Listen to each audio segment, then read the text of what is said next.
Korean Mafia boss's baby wouldn't stop crying during the wedding until the black maid did something that shocked everyone. The infant's screams pierced through the wedding ballroom like shattered crystal, relentless and desperate. Every guest within earshot winced, shifted in their designer gowns and tailored suits, or exchanged uncomfortable glances toward the source of the disturbance. But none dared to complain, not when they saw the man holding the child. Eric Kwan sat at the head table, his posture military straight. His jaw clenched so tight, the muscle jumped beneath his skin.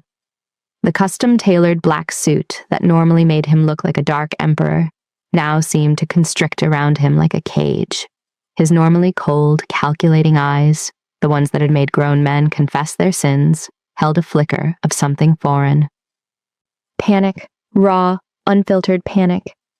The baby, his daughter Maya, continued to wail, tiny fists batting weakly against Eric's chest. 6 months old and already bearing the weight of a legacy she didn't ask for. 3 months since Ji-yeon had taken her last breath in a hospital bed. Not from childbirth complications, but from bullets meant for him. 3 months since Eric Kwan, Seoul's ghost king who controlled everything from shipping ports to politicians, had become something he never thought possible. Helpless. Sir?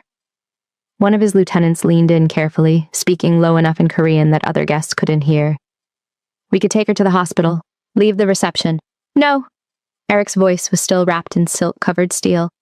We stay. This is family. But the baby didn't care about family obligations. She didn't care that her father controlled half of Seoul's underground operations, that men crossed streets to avoid his shadow, that entire rival gangs had disappeared at his word. The infant only knew hunger, discomfort, and the absence of the warmth she'd known for 3 precious months before it was stolen away. Eric had tried everything. Bottles prepared by nannies who were paid more than surgeons. Formula imported from Switzerland. Pacifiers that the child spat out with surprising force for someone so small. Rocking motions that felt awkward in his arms that were more accustomed to signing contracts in blood than soothing cries. Nothing worked. 3 days. 3 days of this relentless crying. 3 days of watching his daughter waste away, refusing every bottle, every comfort. The pediatricians had warned him this morning. 1 more day of refused feeding, and Maya would need hospitalization. Feeding tubes, intervention. Across the ballroom, hidden among the catering staff in her crisp blue and white uniform, Vera Brantley heard the desperate cries and felt her body respond instinctively. Her breasts ached with sympathetic letdown, milk threatening to soak through the nursing pads she still wore, despite the fact that she closed her eyes, forcing down the wave of grief that always came with that thought. 3 months, It had been 3 months since she'd held her own daughter. 3 months since the tiny heart, born too soon and too small, had simply given up fighting. Complications from premature birth, the doctors had said, as if putting medical terminology to the nightmare made it hurt less. Vera was working this high-profile wedding through a staffing agency, taking any job that paid cash and didn't ask too many questions about the gaps in her resume. She had been a nursing student once before pregnancy had derailed everything, before her daughter had arrived at 28 weeks, before 3 months of NICU hell had ended in a funeral she couldn't afford. The crying intensified, and Vera felt tears prick her own eyes. She knew that sound, the desperate, hungry wail of an infant who needed something primal, something only a mother's body could provide. Her hands trembled as she gripped the serving tray. Are you all right? Another server paused beside her, concerned. You look pale. Vera looked up, then back toward the head table where the crying originated, toward the terrifying man with the dragon tattoo and dead eyes, holding a dying baby. That baby needed her, and God help her, she needed that baby too. Vera's feet carried her across the marble floor before her brain could catalog all the reasons this was insane. The champagne tray slipped from her fingers, crystal shattering against the floor in a spray of expensive French bubbles. Heads turned, conversations died. But all Vera could hear was that baby's desperate, weakening cry. Miss, you can't... A server grabbed her arm, eyes wide with panic. Vera pulled free and kept walking, her maid's uniform suddenly feeling like the only honest thing in this room full of designer lies. She wove between tables where men with dead eyes and women dripping in diamonds watched her like she was a fascinating accident about to happen. The crying pulled her forward like a rope around her chest. She was 10 feet from the head table when the wall of muscle materialized. 3 bodyguards, each one broad enough to eclipse the chandelier light, formed a barrier between her and the man holding the dying infant. The one in the center had a scar that split his eyebrow, and the kind of stillness that came from knowing exactly how many ways he could kill her. "Back away," he said in Korean, then English. "Now." Vera's hands trembled violently, but she locked her knees to keep from collapsing. This close, she could see the baby's face, flushed red, mouth open in exhausted screams, tiny body convulsing with each breath. She could see the father's hands shaking as he tried to soothe his daughter, his knuckles white with desperation. "Sir!" Her voice cracked, but she forced it steady. "Sir, I can help your baby." "Please let me try." The bodyguard's hand moved toward his jacket. "You need to leave." "Let her speak." The man's voice cut through the chaos like a blade through silk. Eric Kwan's eyes lifted to meet hers, and Vera felt the full weight of what it meant to be seen by someone who could unmake lives with a word. His gaze was black ice, assessing, calculating, but beneath it lurked something Vera recognized because she saw it in the mirror every morning. Grief, the kind that ate you alive from the inside out. She stepped closer, ignoring the bodyguard's growl.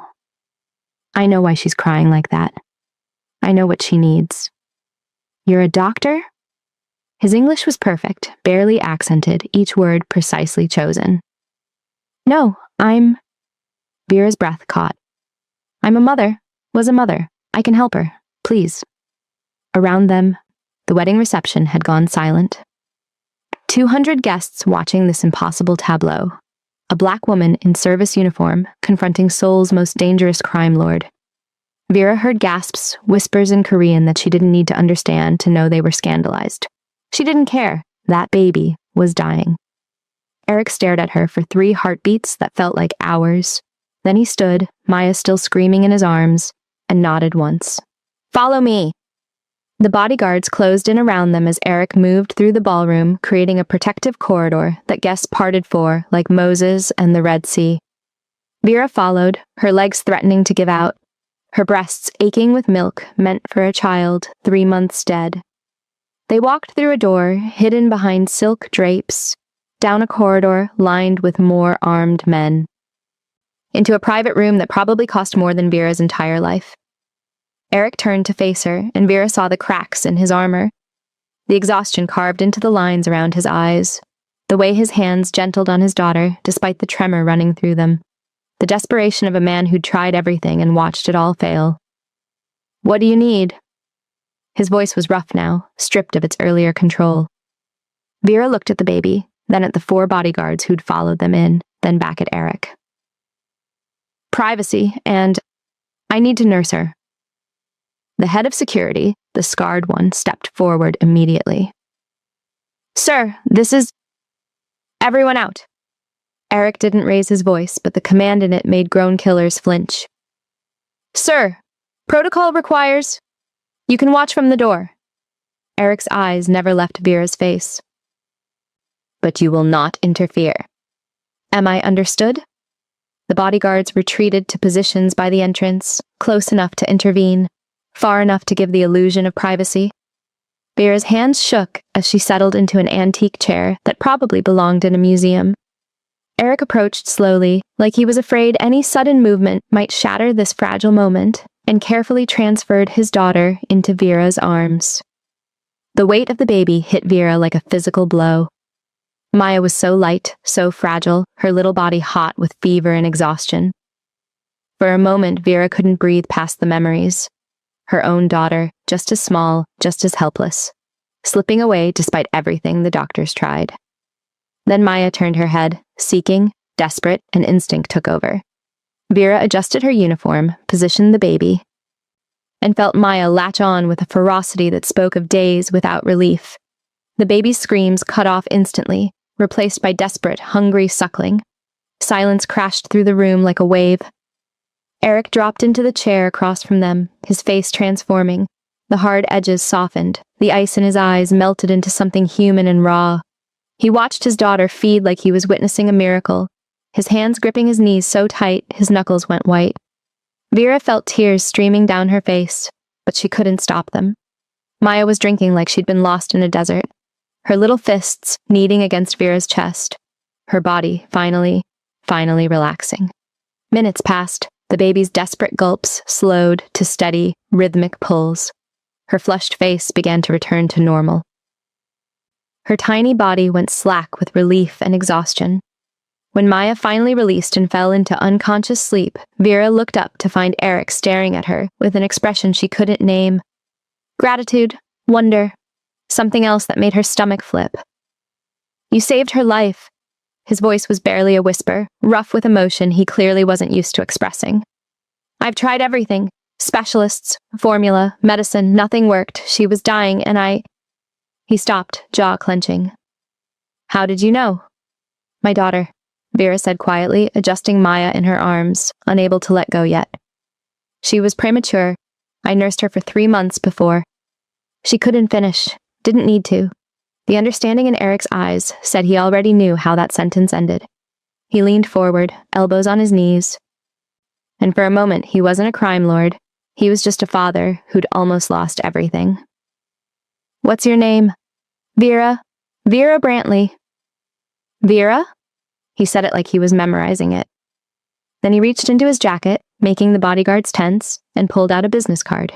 Heavy stock, embossed with a dragon insignia. He wrote something on the back in sharp, angular handwriting. My address. Come tomorrow, please. Name your price.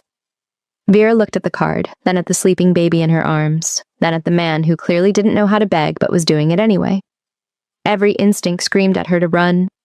This was a world of violence and power, and she was just a woman trying to survive her grief. But Maya sighed in her sleep, a tiny sound of contentment, and Vera felt something crack open in her chest. Something she'd thought died with her daughter. Tomorrow, she heard herself say. I'll come tomorrow.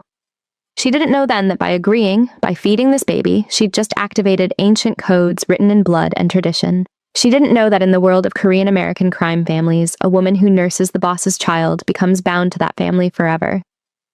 She didn't know she'd just signed a contract that had nothing to do with money and everything to do with survival. All she knew was that for the first time in 3 months, she'd felt something other than grief. And it terrified her. If you're already wondering whether Vera just made the biggest mistake of her life, you need to subscribe. Because what happens next will change everything she thought she knew about survival, love, and the price of saving a stranger's child. Hit that subscribe button. You won't want to miss where this goes. The address led Vera to a neighborhood where even the gates looked like they cost more than her annual salary. Tall stone walls topped with cameras that tracked her approach. Manicured hedges that probably required a team of gardeners. Houses, no, estates, set so far back from the street they were barely visible. Vera clutched her purse tighter and told herself she could still turn around. The bus stop was only 2 blocks away. She could go back to her studio apartment, back to her grief counseling sessions, back to the slow process of learning how to breathe again. Then she thought of Maya's desperate face, and her feet kept moving forward. The gate opened before she could buzz the intercom. Smooth and silent, like it had been expecting her. A camera swiveled to track her progress up the curved driveway. Vera's heart hammered against her ribs as the main house came into view. It wasn't a house. It was a fortress, disguised as luxury. 3 stories of modern architecture and traditional Korean elements, surrounded by more cameras than a bank. Men in dark suits stood at strategic positions around the grounds, speaking into earpieces in rapid Korean. Their jackets didn't quite hide the bulges at their hips and shoulders. Vera stopped walking. This was insane. She was a nursing assistant from Atlanta who'd come to Korea to escape her memories, not to get tangled up with organized crime. Whatever Eric Kwan was offering, it wasn't worth dying for. The front door opened and a man stepped out. Not Eric, someone older, with silver at his temples and eyes like a shark evaluating prey. His suit probably cost more than her car.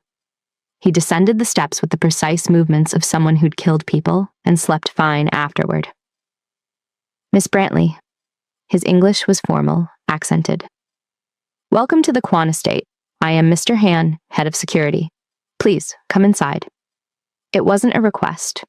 Vera followed him through doors that looked thick enough to stop bullets into a foyer that could have doubled as a hotel lobby.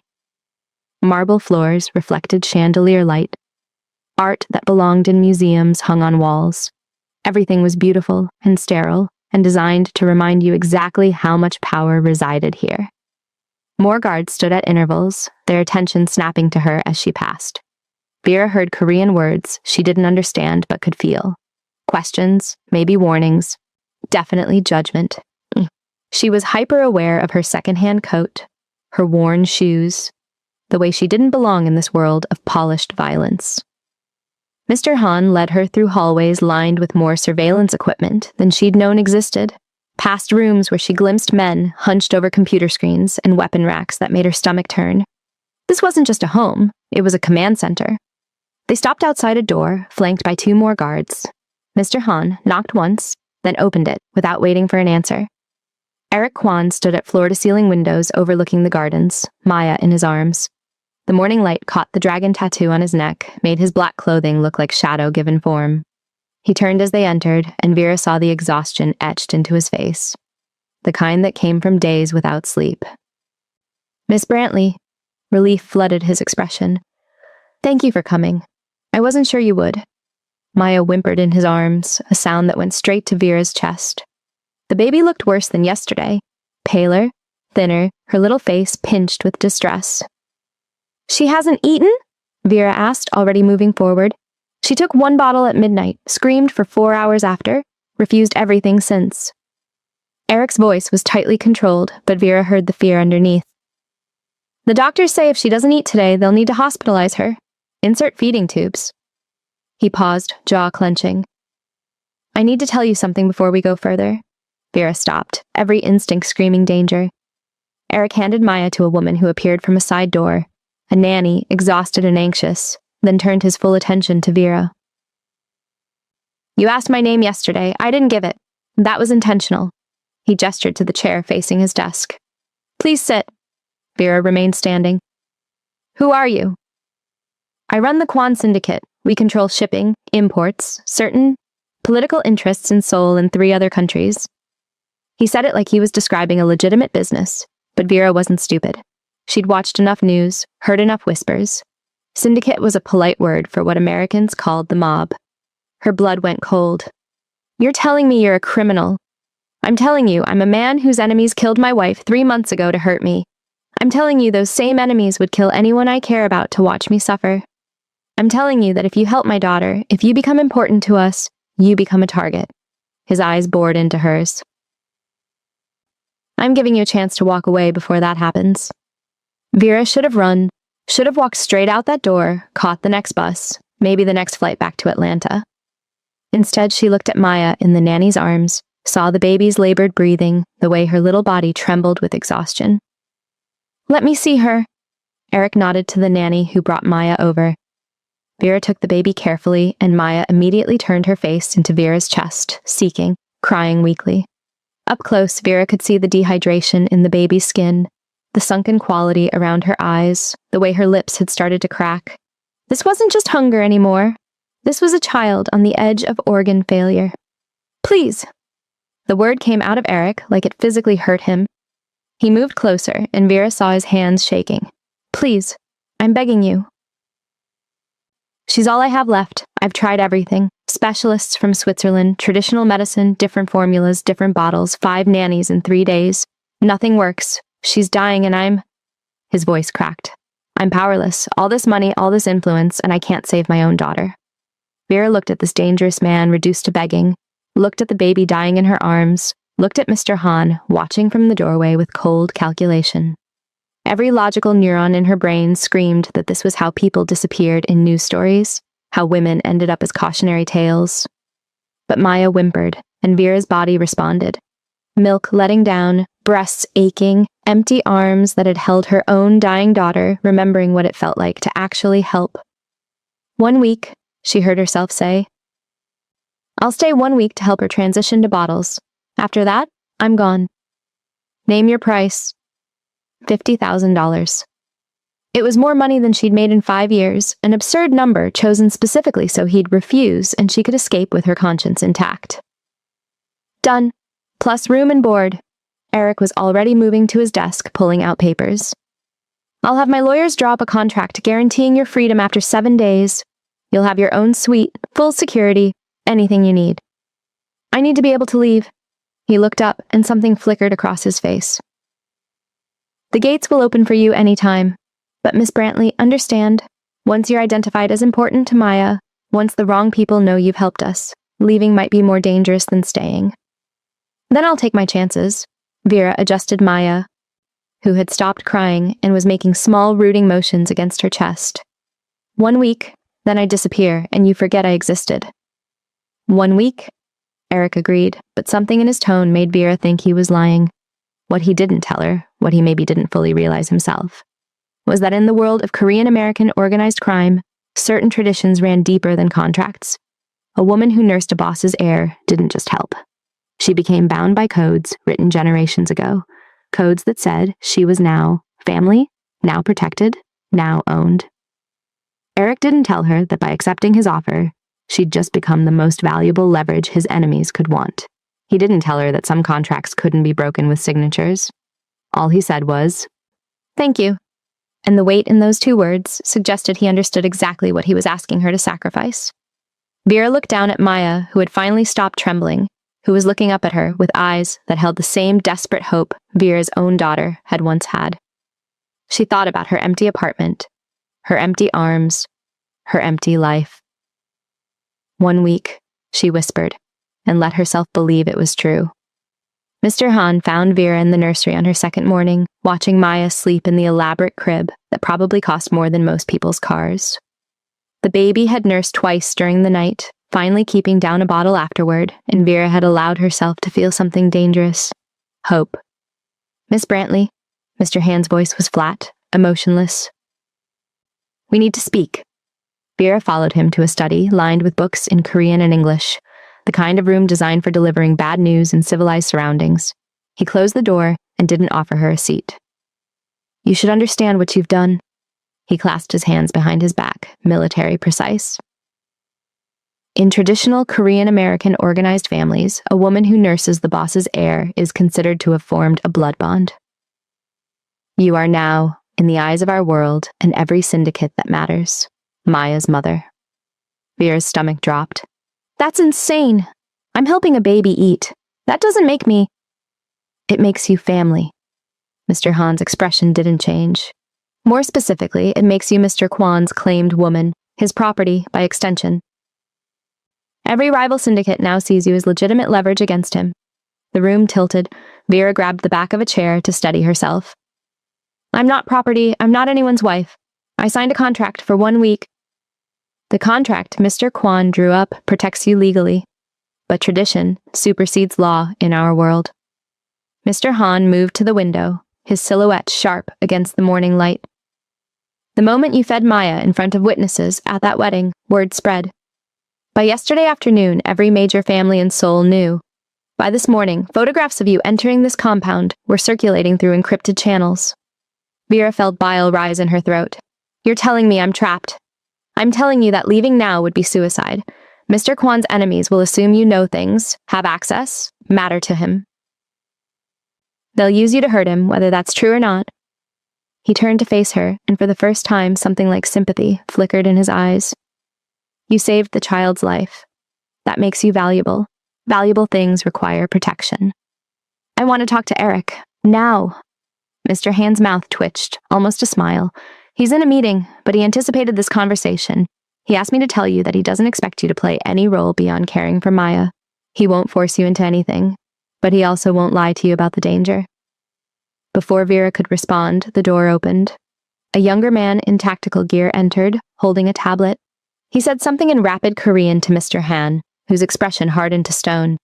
What? Vera demanded. What is it? Mr. Han took the tablet, studied it for a long moment, then turned the screen toward her. Vera's breath stopped. It was a photograph of her from yesterday, entering the compound gates. Someone had edited it, added crosshairs over her face, Korean characters she couldn't read but understood anyway. A target, a threat, a promise. The Choi family, Mr. Han said quietly. They killed Maya's mother 3 months ago. Retaliation for Mr. Kwan taking their territory in Busan. They're letting us know they found his new weakness. Vera's legs gave out. She collapsed into the chair, staring at her own face, marked for death. This can't be happening. I just wanted to help a baby. And now that baby's enemies are your enemies? Mr. Han took the tablet back. Mr. Kwan is assigning you a personal bodyguard. You cannot leave the compound alone. You cannot contact anyone outside without our knowledge. You cannot. I can't be a prisoner. You can be a protected asset or a corpse, Miss Brantley. Choose. The door opened again, and Eric strode in, still wearing the suit from whatever meeting he'd left. His eyes went straight to Vera, taking in her pale face, her shaking hands, his jaw clenched. Out, he said to Mr. Han and the tactical officer. Not a request. When they were alone, Eric knelt in front of Vera's chair, putting himself at eye level. Up close, she could see the exhaustion in his face, the weight he carried in every calculated movement. I'm sorry, he said simply. I should have explained before you agreed. Should have told you that my world doesn't let people leave once they're marked as important. Your second in command says I'm your claimed woman. Your property. Vera's voice shook with rage and fear. Is that what you think I am? No. Eric's answer was immediate, fierce. You're a woman who saved my daughter's life, who gave me hope when I had none. I don't own you, Vera. I never will. But others... He stopped, choosing his words carefully. Others will see you as mine, as leverage, as something they can take to destroy me. So I'm trapped. You're safer here than anywhere else. He reached for her hand, then stopped, letting his own fall to his knee. The Choi family murdered my wife because they couldn't touch me directly. They targeted someone they thought I loved, and they were right. I won't let that happen again. I won't let them touch you. You barely know me. I know you saved Maya when every doctor said she was dying. I know you're still lactating 3 months after losing your own child, still carrying that grief, and you used it to heal mine. I know you're braver than most of my soldiers. His eyes held hers, dark and intense. And I know that in the 5 minutes it took Mr. Han to show you that photograph, I calculated exactly how many people I'd have to kill to keep you safe. So no, I don't own you, but I will protect you with everything I have. Vera wanted to scream, to run, to wake up from this nightmare. Instead, she thought of Maya upstairs, finally sleeping peacefully.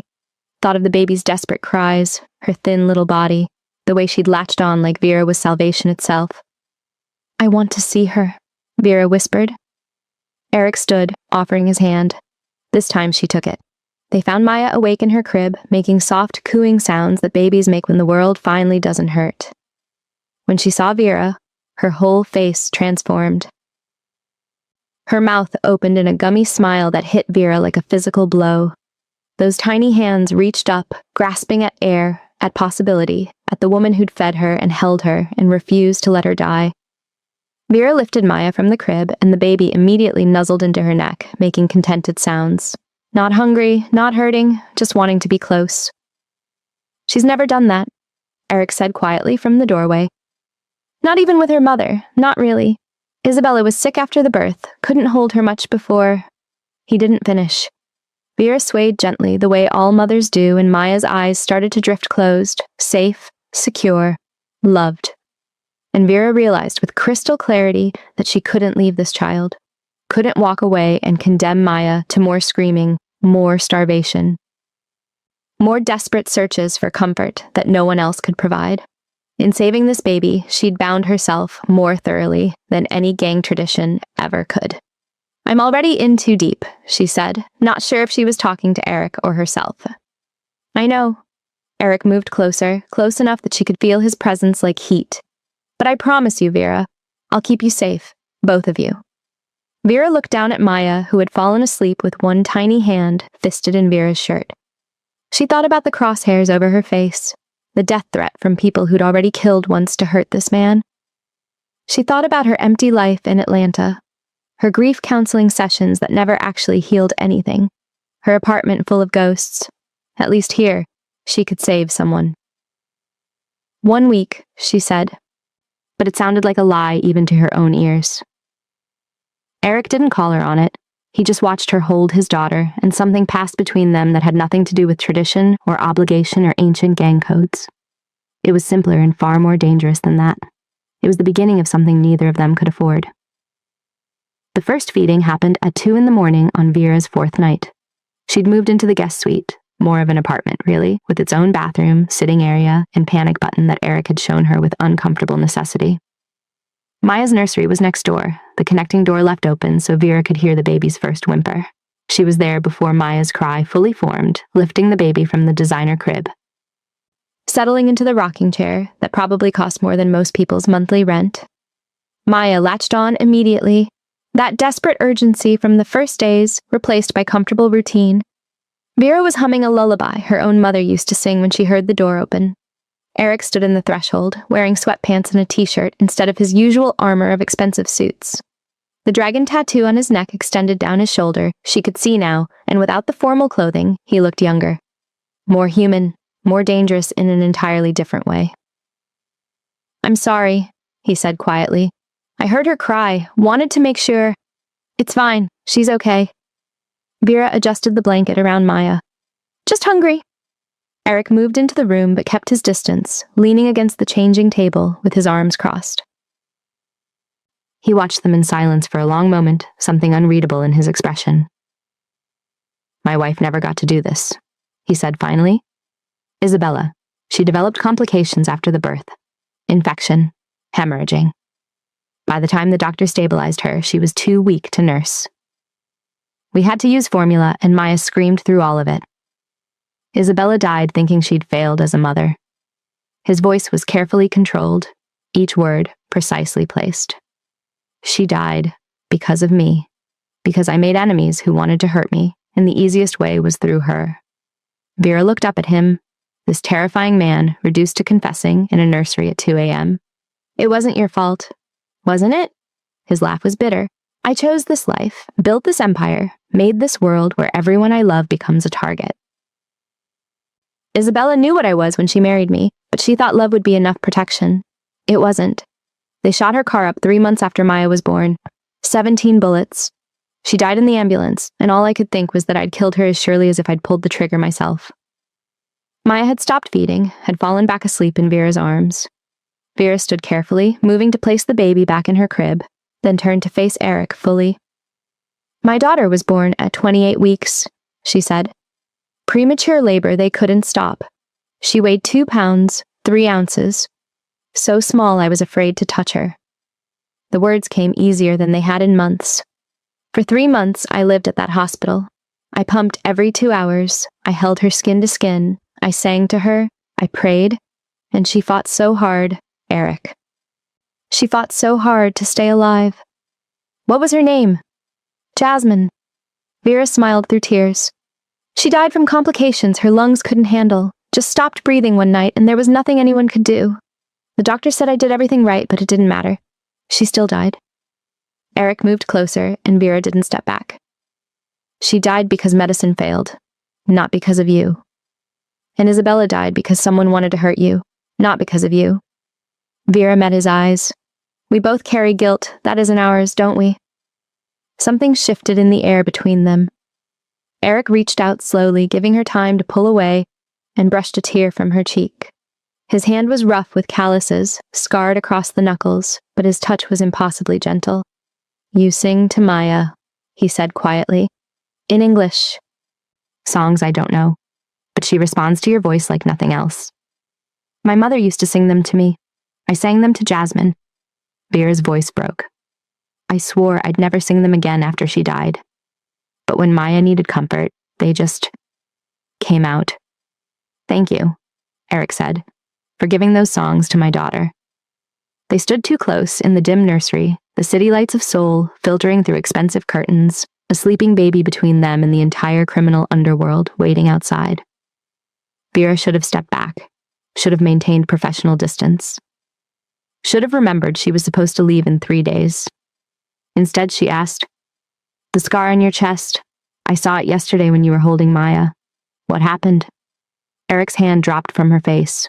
For a moment, she thought he wouldn't answer. Then he pulled his shirt over his head in one smooth motion, and Vera's breath caught. The scar was massive, a puckered line that ran from his collarbone to his sternum, with smaller scars branching off like tributaries. Bullet wounds, knife marks, burns. His entire torso was a map of violence survived. "Assassination attempt 2 years ago," he said.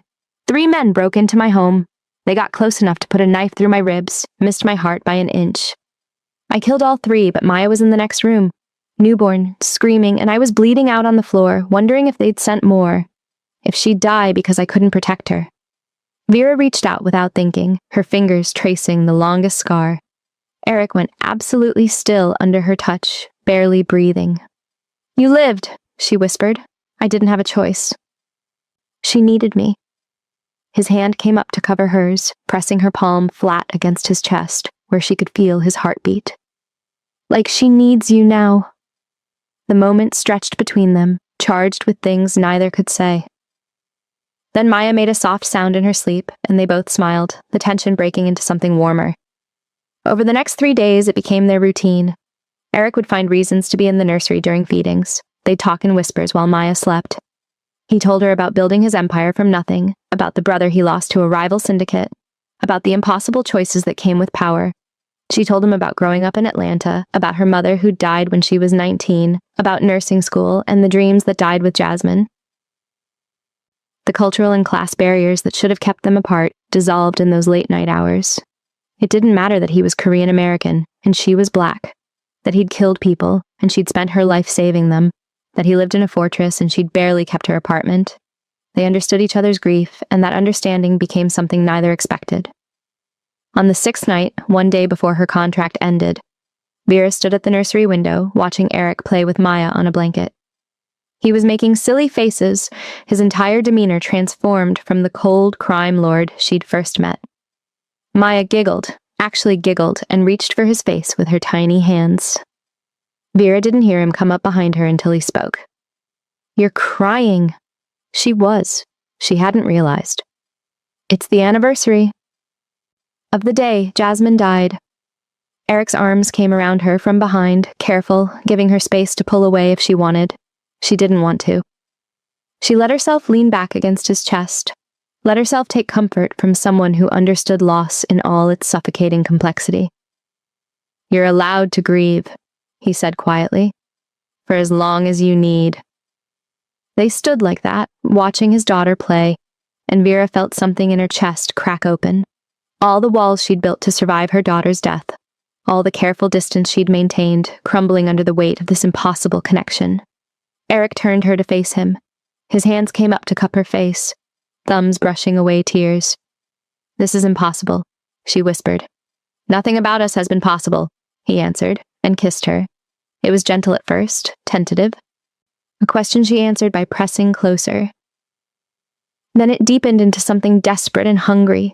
3 months of grief and isolation and unexpected connection spilling over into something they both needed and couldn't afford. When they finally pulled apart, Maya was watching them with wide eyes from her blanket, and Vera laughed through her tears. "Your contract ends tomorrow," Eric said, his forehead pressed against hers. "Stay, not for a week. Stay with us." "Can I ask you something? Have you ever felt a connection with someone that logic said was impossible, but your heart insisted was inevitable? Drop a comment below. I read every single one. And if you're feeling this story the way I felt it when I first heard it, subscribe. Stories like this deserve to be shared. Every rational part of Vera's brain screamed this was insane. He was a crime lord. She was a target now. They barely knew each other. This wasn't love. It was trauma and proximity and shared grief. But Maya made a happy sound, and Eric looked at her like she was the answer to prayers he didn't know he'd been saying, and Vera thought about going back to her empty apartment, her empty arms, her empty life. 3 more days, she heard herself say. Give me 3 more days to think about it. Eric smiled, sad and understanding. 3 days, but Vera, I'm going to spend every one of them showing you reasons to stay. He kissed her again, softer this time, and Vera let herself believe that maybe impossible things could survive anyway. She didn't know that those 3 days would change everything. She didn't know that impossible was about to become catastrophic. The explosion hit at dawn. Vera woke to the sound of the world ending, a deafening roar that rattled her bones and shattered the windows inward in a spray of glass. The floor bucked beneath her like a living thing. Alarms screamed. Men shouted in Korean and English. Automatic gunfire tore through the morning air. She was moving before her brain caught up, stumbling through smoke toward Maya's nursery. The connecting door had been blown off its hinges. Plaster dust choked the air. Through the haze, she could see Maya's crib had been thrown across the room, and her heart stopped completely until she heard the screaming. The baby was on the floor, tangled in blankets, but alive. Vera dove for her, covering Maya's body with her own as another explosion rocked the compound. Chunks of ceiling rained down. The chandelier crashed somewhere behind them. Vera pressed Maya's face against her chest and ran. The hallway was chaos. Guards sprinted past in tactical gear, weapons drawn. Mr. Han appeared from the smoke like a demon, blood running from a cut on his forehead. He grabbed Vera's arm, hard enough to bruise. "Basement! Now! Move!" He half-dragged her down a stairwell as the building shook again. Maya's screams had gone hoarse, raw, terrified. Vera held her so tight she worried she'd hurt the baby, but loosening her grip wasn't an option. Not when the world was exploding around them. They burst into a reinforced room lined with monitors showing security feeds from around the compound. What Vera saw made her stomach drop. Armed men in black tactical gear swarming through breached walls. Bodies on the ground, some in Eric's colors, some not. Fires spreading through the east wing. The gates blown open, vehicles pouring through. Eric stood at the center of it all, orchestrating defense through a headset, his voice cutting through the chaos with lethal precision. When he saw Vera covered in dust and blood that might not be hers, holding his screaming daughter, something feral passed across his face. "Get her to the panic room!" he ordered Mr. Han, then crossed to Vera in 3 strides. His hands were gentle, despite the violence in his eyes, as he checked Maya for injuries, then Vera. "Are you hurt?" "No, Eric, what?" "The Choi family." His jaw clenched so hard she heard teeth grinding. "They've bombed the East Wing. They're demanding I surrender you by midnight, or they'll kill my cousin's family. His wife, his children." He cupped her face, forcing her to meet his eyes. "They want the woman who saved Maya. They want you." The room spun. Vera felt Maya trembling against her chest, heard the gunfire getting closer, and made the only choice that made sense. "Then give me to them. I'll go. Eric's response was volcanic. His hands tightened on her face, not hurting but absolutely possessive. "I would burn Seoul to the ground before I let them touch you. I would kill every member of the Choi family and salt the earth where they stood. You are mine, Vera. Mine to protect. Mine to keep safe. And I will die before I let them take you. People are going to die. People are already dying." His control cracked, showing the monster underneath. "I've been at war my entire adult life, but this is different. You're different. I will not give you up. I will not let them use you. I will not." He stopped, breathing hard, then pulled her and Maya against his chest. For just a moment, he was simply a man holding the 2 people who'd become his entire world. "Please, trust me. Let me protect you." Another explosion. Closer this time. The monitors showed the perimeter falling. "Sir!" A guard burst in. "They've breached the main house. We have maybe 5 minutes." Eric released Vera, his mask snapping back into place. He turned to Mr. Han. "Get them to the panic room. Lockdown protocol. No one goes in or out without my authorization."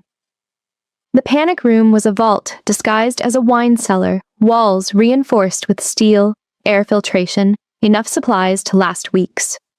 Eric sealed them inside, and the sudden silence after the chaos was deafening. Maya's cries echoed off metal walls. Vera swayed with her, singing through her terror, trying to calm a baby who could feel that the world had become dangerous. Eric worked a tablet, pulling up security feeds, his expression growing darker with each swipe. "They've cut power to the West Wing, disabled the gate controls, set fires to flush us out." He looked at Mr. Han. "They infiltrated our security. Someone's been feeding them information." "Sir, we need to evacuate you." "No." Eric's voice was steel. I hold this compound. I do not run. But the monitors told a different story. The Choi forces were overwhelming Eric's defenses through sheer numbers and inside knowledge. For every attacker that fell, 2 more appeared. They were losing. Mr. Han pulled Eric aside, speaking in rapid Korean. Vera watched Eric's face transform from determination to something like anguish. He argued back, his voice rising. But Mr. Han cut him off with words that sounded like orders despite Eric being the boss. Eric turned to Vera, and she saw death in his eyes. Not his own death, the death of everything he'd built, everything he'd been, traded for the lives of 2 people he'd known less than 2 weeks. There's a tunnel, he said quietly. Emergency exit that runs under the compound. It comes up 3 blocks away in an abandoned subway station. Mr. Han will take you and Maya, get you to a safe house. My people will extract you to Taiwan, then America. What about you? I buy you time. He said it like it was simple, like sacrifice was easy. I hold them here while you run. Eric, no. There's no other choice, Vera. He crossed to her, brushed dust from her hair, touched Maya's tear-stained face. They want me to watch you die. I won't give them that satisfaction. I won't. His voice broke. You saved her life. Now let me save yours. Sir! Mr. Han had his weapon drawn, was opening a hidden door in the panic room's back wall. We're out of time. Eric kissed Vera, hard and desperate and goodbye. And then he kissed his daughter's forehead, and Vera saw tears cutting through the dirt on his face. Take care of her, he whispered. Both of you, be happy. Forget this life. Forget me if you have to. Just be safe. Eric, go, now. That's not a request. He physically pushed her toward Mr. Han, toward the darkness of the tunnel. He'll follow you anywhere, Miss Brantley, Mr. Han had said once. Now Eric was proving it by letting her go, by staying behind to die so she could live. The tunnel was pure darkness, barely wide enough for Mr. Han and Vera to move single file. Maya had gone quiet, shock or exhaustion stealing her voice. Vera pressed the baby against her chest and ran, counting her steps, hearing explosions muffled through earth and concrete. Behind them, faint but unmistakable, came the sound of renewed gunfire. Eric making his stand. They emerged into the Seoul night through a rusted subway grate. The city spread out above them, oblivious to the war being waged in its underworld. Mr. Han pulled Vera toward a waiting car, his phone already out, barking orders in Korean. Vera was 3 steps from safety when she saw them. 6 men materialized from the shadows, weapons drawn. Not Eric's people. Wrong colors, wrong faces. Mr. Han shoved Vera behind him, fired twice, dropped 1 attacker. Then something hit him from behind and he went down hard. Vera ran. She didn't think, didn't plan. Just ran with Maya clutched against her chest. Her lungs burned, her legs screamed. Maya started crying again, and Vera wanted to cry with her because she could hear footsteps behind them, getting closer, and she knew she wouldn't make it. A hand grabbed her hair, yanked her back. Vera spun, fighting like a wild thing, using her body to shield Maya. She got an elbow into someone's face, heard a satisfying crunch, then something sharp jabbed into her neck. The world went syrupy and wrong. Her legs stopped working. She was falling, and all she could think was to protect Maya, to curl around the baby even as darkness crept in from the edges. Through the haze, she saw Eric explode from the subway entrance. Blood on his face, his suit torn, his gun raised. He was screaming her name, shooting at the men surrounding her, trying to fight his way through an impossible number of enemies. The last thing Vera saw before the drug pulled her under was Eric's face, anguished and desperate, as someone's rifle butt caught him across the temple, and he went down. Then a voice, cultured and cold, speaking accented English.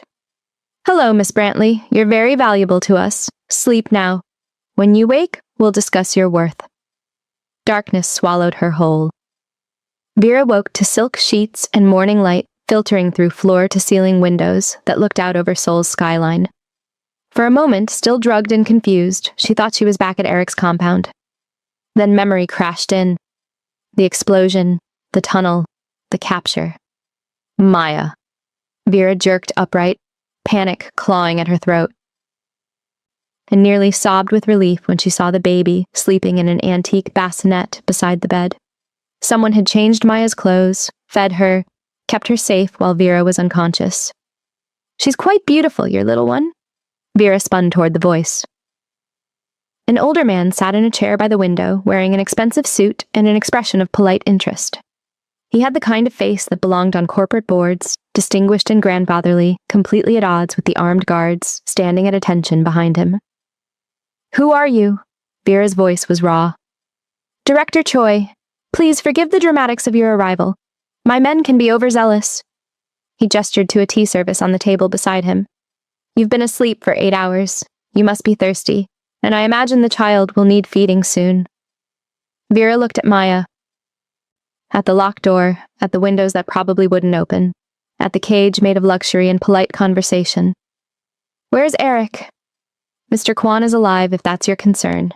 Injured, quite badly, I'm told, but his people extracted him before we could finish our business." Choi poured tea with steady hands. "He'll come for you, of course. That's rather the point." "I don't understand." "Don't you?" Choi's smile didn't reach his eyes.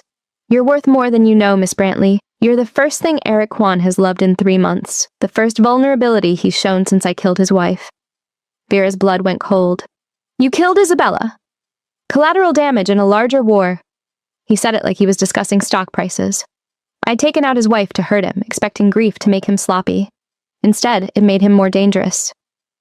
He retaliated by killing both my sons and taking control of the port territories I'd held for 30 years. An impressive move, but one that required consequences." "So this is revenge. This is justice." Choi stood, moving to the window. 10 years ago, Eric Kwan was nobody, a lieutenant in his uncle's organization, hungry and smart, but ultimately expendable. Then he systematically destroyed every obstacle between himself and power. He killed the Choi heir, my eldest son, over a territorial dispute. Started a war that cost me my youngest as well. Took everything I'd built and made it his own. He turned to face her, and for the first time, Vera saw the rage beneath his civilized exterior. "Now, I will return the favor. I will take everything he loves and make him watch it die. Starting with you and that child." Maya chose that moment to wake, whimpering. Vera lifted her from the bassinet, her body responding automatically despite her terror. The baby needed to eat, nothing else mattered. "You may nurse her," Choi said, settling back into his chair like this was a social visit. "In fact, I insist. We need both of you healthy and alive. Leverage loses value when it's dead."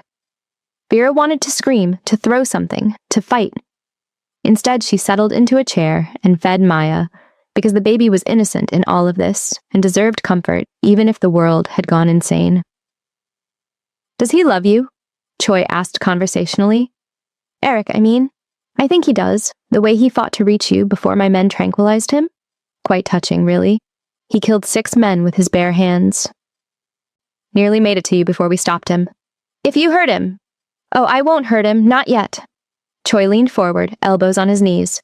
"I'm going to let him come for you. Let him walk right into the trap I've prepared. Because men like Eric Kwan, Miss Brantley, men who've built empires on blood and fear, they think love is strength. They think caring for something makes them human again. But love is weakness. Love makes you predictable. And predictable men die.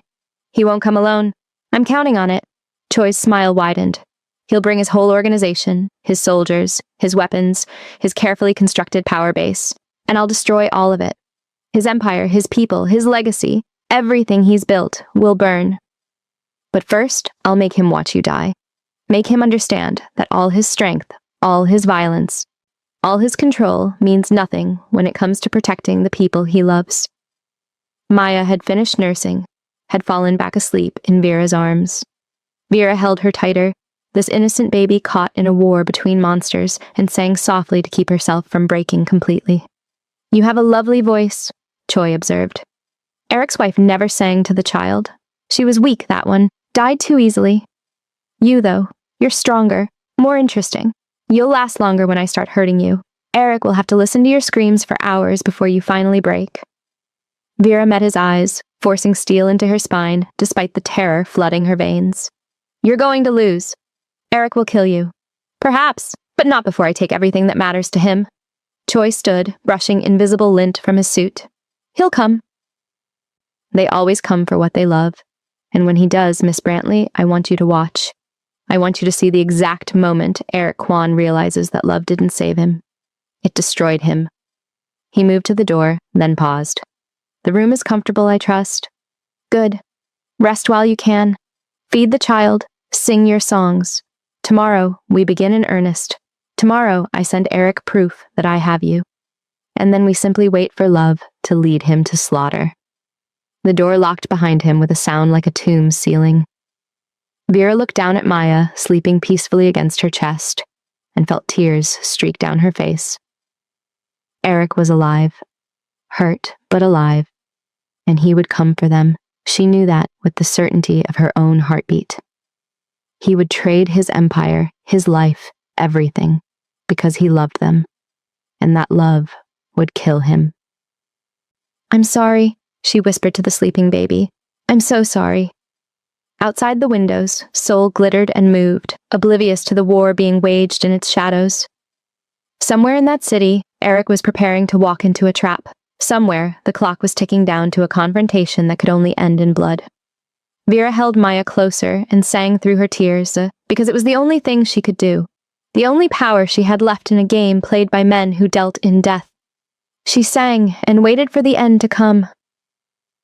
Eric arrived at sunset, alone. Vera watched from the third-floor window as a single black car pulled through the state gates. No convoy, no army of soldiers. Just one man stepping out with his hands raised, shoulders squared, despite the obvious pain in his movements. Even from this distance, she could see the bandages on his head, the way he favored his left side, the blood staining his white shirt. Quite dramatic, Choi murmured beside her, watching through binoculars. He's not even armed. Remarkable. Vera's hands trembled as she held Maya, who'd been fussy all day as if sensing her mother's terror. Below, Eric walked slowly toward the main entrance where 20 armed guards waited. He moved like a man walking to his execution, but his head was high, his steps steady. I'm here, his voice carried through the open window, amplified by the evening quiet. Let them go, Choi smiled. Bring him to the garden. Let's make this civilized. They dragged Vera downstairs, Maya crying in her arms, through hallways lined with priceless art and the armed men who ensured this palace was also a prison. The garden was traditional Korean, carefully manicured with a koi pond and stone pathways designed for meditation, a grotesque setting for what was about to happen. Eric stood in the center, surrounded by guards, his eyes finding Vera immediately. The relief that flooded his face nearly broke her. He looked at her like she was oxygen, like the past 48 hours had been drowning, and seeing her alive let him breathe again. Are you hurt? His voice was rough, desperate. Did they touch you? We're okay, Vera managed, though nothing about this was okay. Choi descended the steps with theatrical slowness, his hands clasped behind his back like a professor about to deliver a lecture. Mr. Kwan, thank you for accepting my invitation. Let's skip the performance. Eric's voice was granite. You want me to kneel? I'll kneel.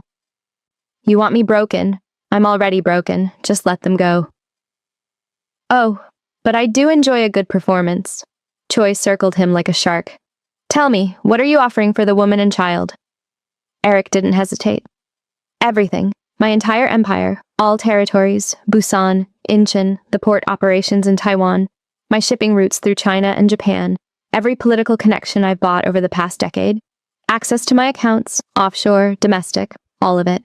My weapons caches, my safe houses, my organization's complete structure and personnel. He paused, meeting Choi's eyes. Everything I've built, everything I am, it's yours. Just let them walk away. Vera felt tears streaming down her face. He was surrendering a criminal empire worth billions. Power that made governments nervous, the only life he'd ever known. For her. For a baby that wasn't even his by blood. For two people he'd known less than a month. My empire for the woman and child, Eric said, and slowly, deliberately, dropped to his knees. The garden went silent. Even the koi seemed to stop moving. A man like Eric Kwan didn't kneel, not for enemies, not for anything. But there he was, hands at his sides, head bowed, offering everything to save them. Done. Choi's smile widened. I accept your surrender. Generous terms, really. Eric looked up, hope flickering in his eyes. Then let them go. I'll sign whatever you want. Transfer documents, testimony, whatever proves I've given you everything. Just let them leave. Oh, I'll let them leave, Choi said pleasantly. Then he pulled a gun from his jacket and pressed it against Vera's temple. I'll let them leave in body bags. Did you really think I'd honor a deal with the man who murdered my sons? The garden exploded into motion. Guards raised weapons. Eric surged to his feet, but 3 men grabbed him, forced him back down. Vera felt the cold metal against her skull, smelled gun oil and her own terror, and clutched Maya so tight the baby screamed. This was never about territory, Choi hissed in her ear. This was about making him watch you die, making him understand that love doesn't save you, it destroys you. Eric was fighting against the men holding him, wild and desperate, screaming her name. Blood ran from where they'd reopened his wounds. His eyes were pure agony, watching the gun at her head, completely powerless. In that moment, Vera understood she had one chance. One move before Choi pulled the trigger and ended everything. She twisted hard, sank her teeth into Choi's wrist with all her strength. He howled, the gun jerking away. Vera dropped straight down with Maya pressed against her chest, hitting the stone pathway hard enough to knock the breath from her lungs. Then the world turned into thunder. Snipers materialized on the estate walls. Eric's snipers. Windows shattered as infiltrators poured through. The guards holding Eric went down in sprays of red, and suddenly he was moving, a knife appearing in his hand from nowhere, slicing through anyone between him and Vera. The garden became a battlefield. Automatic weapons fire shredded the carefully maintained trees. Men died screaming. Blood turned the koi pond dark. Eric moved through it all like a force of nature, unstoppable, devastating, making his way toward her with single-minded purpose. Vera crawled behind a stone bench, covering Maya with her body, singing frantically to drown out the sounds of men dying. The baby's screams were nothing compared to the violence erupting around them. Then Eric was there, dropping to his knees beside her, hands running over her, and Maya checking for injuries. I've got you. I've got you both. You're safe now. Behind you. Eric spun, fired twice without looking, and a guard dropped. He pulled them behind better cover as his team, because of course he'd brought a team, of course the surrender had been a distraction, systematically eliminated Choi's forces. The firefight lasted maybe 3 minutes but felt like hours. When the gunfire finally stopped, the garden looked like a war zone, bodies everywhere, blood on the stones, smoke drifting through shattered windows. And there, trying to crawl toward an exit, was Director Choi. Eric stood slowly, his gun trained on the old man's head. He walked forward with the mechanical precision of a predator that had cornered its prey. Vera watched him transform back into the monster, watched the man she loved disappear behind the crime lord who'd built an empire on violence. Choi rolled onto his back, blood bubbling from his chest. Do it! Pull the trigger! Prove you're still the monster I remember. Eric's finger tightened on the trigger. Everything in his posture said he wanted this, needed this, had earned this kill through blood and suffering. Eric! Vera's voice cut through the violence, through his rage, through everything. She stood on shaking legs, Maya in her arms, and walked toward him. Eric, please, don't. He didn't lower the gun. He tried to kill you. Both of you. He murdered Isabella. He's destroyed everything. And if you kill him, what are you? Vera reached him, placed her hand over his on the gun. We need you, Eric. Not the monster, not the crime lord. We need the man who held his daughter at 2 a.m., who sang off-key lullabies when he thought I wasn't listening, who chose to kneel in front of his enemies to save us. Her voice broke. Choose us. Choose life, please. Eric's hand trembled. His face was anguished, torn between vengeance and redemption. He deserves to die. He does, but you deserve to live. Vera pressed closer, letting him feel Maya between them, alive and safe. You deserve peace. We all do. Don't let him take that from us. The moment stretched, taut as a wire. Then Eric's hand slowly lowered. The gun dropped to his side. He looked at Choi with disgust rather than rage. You're not worth it, he said quietly. You're not worth losing them. He pulled out his phone, made a call. Within minutes, representatives from the Neutral Syndicate Council arrived, the governing body that mediated between families, that kept the underworld from devouring itself. Eric handed Choi over with evidence of his crimes, his violations of code, his attack on neutral ground. "Let them decide his fate," Eric said. "I'm done." He turned his back on the old man, on the violence, on everything, and pulled Vera and Maya into his arms. He was shaking, blood-covered, traumatized, but alive. They were all alive. "I thought I'd lost you," he whispered into her hair. "Never," Vera answered. "Never again." They sat in the ruins of Choi's garden as Eric's team secured the estate and medical personnel tended to the wounded. Maya had finally cried herself into exhausted sleep in Vera's arms. Eric held them both, refusing to let go, his face buried in Vera's hair like he was memorizing her scent. "I would have done it," he said quietly. "Surrendered everything. Every territory, every connection, every dollar. 1,000 times over, I would have knelt before that monster if it meant you walked away." "I know." Vera turned to look at him, seeing past the blood and violence to the broken man underneath. "You terrified me. Showing up alone, offering your entire life." "It's not a life without you." Eric pulled back enough to cup her face, his hands impossibly gentle despite the violence they'd just committed. "None of it matters, Vera. The empire, the power, the respect men give me out of fear. It's nothing. It's empty. I built all of it to prove I could survive in a world that tried to kill me. But surviving isn't living." "Eric." "I'm done." The words came out with fierce certainty. "I'm done with this life. Done with violence and territory wars, and watching everyone I love die because of choices I made a decade ago. My cousin can have it all, the syndicate, the operations, the whole empire. I don't want it anymore." Vera stared at him, hardly daring to believe. "You're serious?" "I want to leave Seoul, leave Korea, take you and Maya somewhere safe, somewhere quiet, somewhere she can grow up without bodyguards and bulletproof cars and the constant threat of death." His voice cracked. "Somewhere you can finish your nursing degree. Somewhere we can be a family without the weight of the underworld crushing us. That's your entire identity. Everything you've built was built on sand." Eric's eyes were intense, desperate for her to understand. "You showed me what actually matters. You walked into my life and saved my daughter when all my power couldn't. You made me feel human again after years of being a monster. You made me want to be better." He paused, swallowing hard. "I love you, Vera Brantley. Not because some ancient tradition says you're mine. Not because you fed my daughter. I love you because you're brave and kind, and you sing off-key and you cry over children who aren't yours. Because you see the man I could be instead of the monster I am." Tears streamed down Vera's face. "I never thought I'd love again. After Jasmine died, I thought that part of me died too. I thought I'd spend the rest of my life just existing. Surviving but not living." She touched his face, traced the scar from the explosion. "Then you and Maya crashed into my life like a bomb, and suddenly I was feeling again, caring again, terrified again, but also alive in a way I haven't been in months.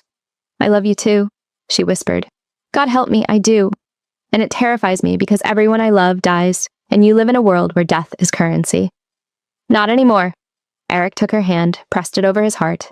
"Marry me, not because tradition demands it, not because you nursed Maya. Marry me because I love you and I want to build a life with you. A real life, a safe life. Somewhere Maya can grow up without guns, somewhere we can have more children if you want them. Somewhere we can just be. Us." Vera looked at Maya sleeping between them, at Eric's desperate hope, at the garden littered with bodies that represented the life he was offering to leave behind. Every logical part of her brain said this was crazy. You didn't marry a man you'd known 3 weeks. You didn't uproot your life for a criminal trying to go straight. You didn't risk your heart again after it had been shattered so completely. But logic hadn't saved Maya.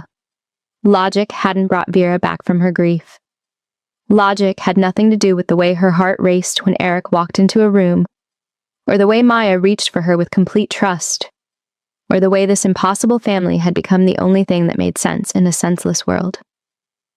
"Yes," she said, and watched his face transform with joy. "Yes, I'll marry you. Yes, I want to leave this world behind. Yes, I want to build something real with you. Yes to all of it. This moment, right here, this is why I tell these stories. Two broken people choosing healing over revenge, life over legacy. If this resonated with you, if you believe in second chances and impossible families, I need you to subscribe. Be part of a community that believes love is always worth fighting for. And comment below, tell me what you would have done in Vera's position. Eric kissed her like she was air and he'd been drowning, like she was salvation and redemption and everything good he'd never thought he deserved. Maya woke up between them and made a happy sound, and they both laughed through their tears. Portland, Eric said.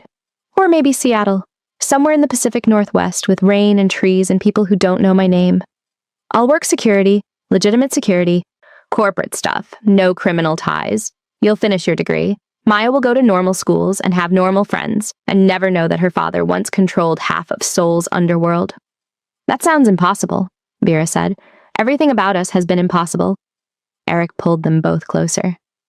But we're still here, still alive, still fighting for something better. Maybe that's enough. Maybe, Vera agreed. It's everything. They sat in the ruins of the old world, holding each other, and planned their escape into something new. Something clean, something chosen rather than inherited or forced or bound by tradition written in blood. It would take months to arrange, transferring power, satisfying the syndicate council, ensuring their safety. But for the first time since his wife's murder, Eric had something beyond survival to fight for. He had hope. 2 years later, Vera stood in a small garden in Portland, Oregon, wearing a simple white dress and holding a bouquet of wildflowers Maya had helped pick that morning. The ceremony was intimate, maybe 30 people, mostly Eric's cousin's family, and a few friends Vera had made at nursing school. No bodyguards, no bulletproof glass, just string lights and laughter, and the kind of peace she'd thought existed only in dreams. Eric waited at the makeshift altar in a suit that cost a fraction of what he used to wear, but made him look more handsome than any designer label ever had. His eyes never left her face as she walked toward him, and Vera saw in his expression everything they'd survived to reach this moment. Maya toddled ahead of her in a flower girl dress, scattering petals with intense concentration. At 2.5, she was thriving, bilingual, healthy, with no memory of the violence that had marked her first months. She called Vera Mama and Eric Appa, and sometimes asked why they didn't live in Korea anymore. Because we like trees, Eric always told her, which was both true and the simplest version of a much darker story. The ceremony was brief, officiated by a retired judge who had no idea he was marrying a former crime lord to the woman who'd saved them both. They exchanged vows they'd written themselves, promises of protection and partnership, of choosing each other every day, of building a family based on love rather than obligation. When Eric kissed her, Vera heard their small gathering applaud. But mostly she heard Maya's delighted squeal and felt the absolute rightness of this moment. The reception was held at their modest home, a 3-bedroom house in a quiet neighborhood where the biggest danger was raccoons getting into the garbage. Eric had purchased it cash, under a legal name that had no connection to the Kwan Syndicate. He worked as a security consultant now, advising legitimate corporations on threat assessment. The pay was a fraction of his former income, but he came home every night without blood on his hands. Vera had graduated from nursing school last month, top of her class, and had accepted a position at a children's hospital. She still couldn't work NICU. The memories of Jasmine were too raw, but pediatric care let her help children without the constant reminder of what she'd lost.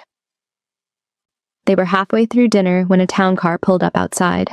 Vera tensed automatically, old instincts screaming danger, but Eric just squeezed her hand. It's okay, I invited them. 3 men in expensive suits emerged. Vera recognized one, Mr. Han, looking older but still carrying himself like a weapon. The other 2 were strangers, but their bearing marked them as syndicate. They approached with formal deference, and the eldest, a man about Eric's age, bowed slightly. Mr. Kwan, Mrs. Kwan, congratulations on your marriage. Director Choi, Eric acknowledged. Not the same Choi who'd tried to kill them. That man had died in syndicate custody, his crimes against code too severe to forgive. This was his nephew, who'd inherited what remained of the family and spent 2 years rebuilding its reputation. We bring official documentation. The younger Choi produced an ornate folder. The Syndicate Council has formally recognized your retirement. All outstanding obligations are satisfied. You are, as of today, completely free of the organization. Eric took the papers with steady hands, but Vera saw the emotion in his eyes. This was what they'd been waiting for. Official recognition that he'd paid his debts, satisfied his obligations, earned his release from a world that rarely let anyone leave alive. There's something else, Choi continued. The council wanted me to convey their respect. For your woman's courage, she earned your freedom through her actions that night. That matters in our world. He bowed to Vera, deep and formal. Mrs. Kwan, you have our protection. Should you ever need anything, the Choi family stands in your debt. Vera didn't know what to say. 2 years ago, this man's uncle had held a gun to her head. Now he was offering protection, respect, acknowledgement that she'd somehow earned a place in a world she'd never wanted to join. Thank you, she managed. But I hope we never need to call on that debt. As do we all. Choi smiled slightly. Peace is more profitable than war. Your husband taught us that before he left. They stayed for one drink, made polite conversation about Portland's weather and Maya's development, then left as quietly as they'd come. The town car disappeared, taking the last physical connection to Eric's former life with it. That night, after the last guest had left and Maya was asleep in her bed, Eric and Vera stood on their back porch, watching the trees sway in the wind. Vera's hand rested on her stomach, on the small swell that would become visible in another month or so. I'm pregnant, she said quietly. Eric went perfectly still beside her. Then he turned, pulled her into his arms, and held her like she was the most precious thing in the world. Are you sure? Confirmed yesterday. 14 weeks. I wanted to wait until today to tell you. She looked up at him, seeing tears in his eyes. Are you happy? Happy doesn't begin to cover it. Eric's voice was rough with emotion. I never thought I'd have this. A family, peace, a woman I love who loves me back, not because of what I can give her, but because of who I am. He touched her stomach reverently. Another child. A sibling for Maya. A life built on choice instead of obligation. I never thought I'd have this either, Vera admitted. After Jasmine died, I thought that was it. I'd had my chance at motherhood and lost it. But Maya gave me a second chance. You gave me a second chance. This baby. She pressed his hand firmer against her stomach. This baby is proof that love is stronger than grief. They stood like that, holding each other under Oregon stars, as Maya slept peacefully inside and their future grew in Vera's womb. Inside, the dishes from their wedding reception still needed cleaning. Tomorrow, Eric had a consultation with a tech company. Next week, Vera started her new job. Life was beautifully, impossibly normal. Later, they went inside to check on Maya one last time before bed. She was sprawled across her toddler bed in the fearless way children sleep when they feel completely safe. Eric adjusted her blankets while Vera stood in the doorway, her hand unconsciously resting on her belly. Mama? Maya's eyes fluttered open. You pretty today. Thank you, baby. Vera knelt beside the bed, brushing curls from Maya's face. Go back to sleep. Love you, Mama. Love you, Appa. Love you too, sweet girl, Eric said, his voice thick with emotion. As they closed Maya's door, Vera leaned into Eric's side and he wrapped his arm around her. They walked to their own bedroom, their room, in their house, in their life. And Vera realized with crystal clarity that this was home. Not the building, but this. The man beside her. The child down the hall. The baby growing inside her. The choice to build something good from the ashes of something terrible. I never thought I'd have this, Eric whispered against her hair. A family, peace, you. You have it, Vera answered. We both do. Vera Brantley Kwan had finally found where she belonged. Not in a place, but in a family built by choosing love over fear, redemption over revenge, life over the ghosts of their pasts. And for the first time in years, when she closed her eyes, she didn't see what she'd lost. She saw everything she'd found.